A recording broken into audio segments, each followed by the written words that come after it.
नमस्कार दोस्तों आज के स्ट्रैटेजी मंत्रा में आप सबका स्वागत है।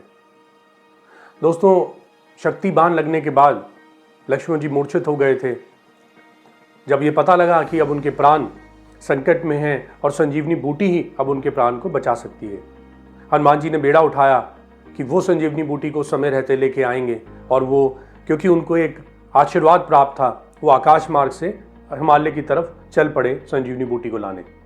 वहाँ पहुँचे और जब वो संजीवनी बूटी को नहीं पहचान पाए तो ये उन्होंने ऐसा निर्णय लिया कि वो पूरे पर्वत को ही, जिस पे संजीवनी बूटी है, उसको अपने साथ उस स्थान पे ले जाएंगे जहाँ पे लक्ष्मण जी श्री राम जी हैं। उन्होंने पूरे पर्वत को उठाया और वो आकाश मार्ग से उस स्थान की तरफ चलने लगे।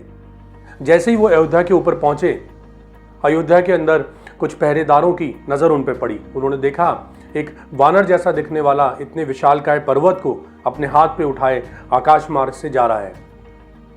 उनको ये विचार आने लगे कि जरूर उसमें कुछ गलत है। ये कौन है, क्यों इतने पर्वत को लेके जा रहा है? और वो सब बातें जैसे ही उनके मस्तिष्क में आई, वो उन सब विचारों को लेके भरत जी के पास पहुंचे।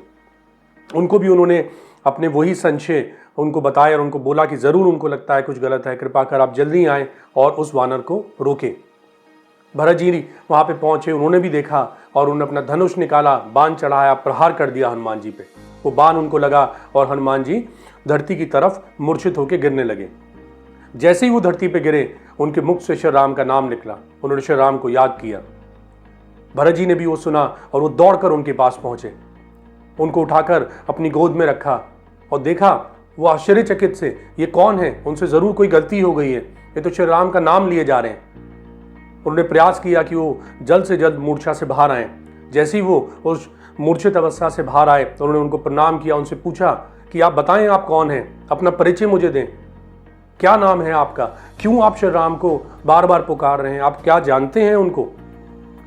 हनुमान जी ने उनको प्रणाम किया और उनसे उनका परिचय पूछा। जैसे ही उन्होंने बताया कि वो भरत हैं, श्री राम के भाई हैं, हनुमान जी ने उनको प्रणाम किया और उनको बोला कि वो श्री राम के दास हैं, उनके भक्त हैं। और पूरी कथा उनको बताई कि वो इस पर्वत को लेके क्यों जा रहे हैं, कहाँ जा रहे हैं, श्री राम युद्ध की स्थिति में है, लक्ष्मण की क्या स्थिति है, उनको पूरी कथा सुनाई।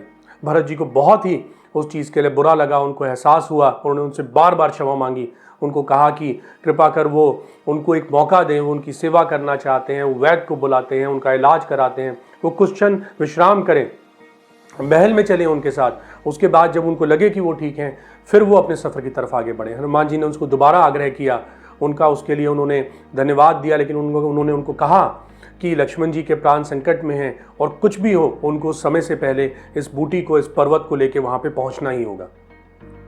और उनको प्रणाम करने के बाद वो दोबारा उठे और अपने सफ़र को आगे बढ़ाया। और वो वहाँ पे, जैसा कि हम सब जानते हैं, समय रहते पहुँचे उस पर्वत को, संजीवनी बूटी को लेके, जिसके कारण ही लक्ष्मण जी के प्राण को बचाया जा सका। दोस्तों, अगर हम इस कथा से शिक्षा लेने का प्रयास करें, हमने पिछले एपिसोड में हनुमान जी के और गुणों से, चाहे उनके विवेक की बात करें, उनकी शक्ति की बात करें, उनकी सूझबूझ की बात करें, उन सब से हमें बहुत शिक्षा लेने का हमें मौका मिला। अगर हम इस कथा से शिक्षा लेने का प्रयास करें, हनुमान जी से हम लोग शिक्षा लेने का प्रयास करें, तो वो हमें ये सिखाते हैं कि जब भी आप अपने जीवन में कोई लक्ष्य बनाएं, अपने किसी टारगेट की तरफ आगे बढ़ रहे हो, तो ज़रूर ऐसा होगा कि आपको बहुत सारी कठिनाइयाँ आएंगी, चैलेंजेस आएंगे, बहुत सारी क्वेरीज आपके सामने आएंगी। हो सकता है वो चैलेंजेस बड़े हों, छोटे हों, अनएक्सपेक्टेड चैलेंजेस आए जिसके लिए आप प्रिपेयर ही आपने अपने आप को ना करा हो। वो मानसिक भी हो सकते हैं, वो शारीरिक भी हो सकते हैं, लेकिन आपको अपने लक्ष्य की तरफ आगे बढ़ते रहना है, कंटिन्यूस एफर्ट बनाए रखने, अपना पेस बनाए रखना है, पूरी दृढ़ता के साथ, पूरे विश्वास के साथ, अपने पूरे विजडम और नॉलेज के साथ अपने एफर्ट्स को, अपने टारगेट को अचीव करने की तरफ आपको लगाए रखना होगा।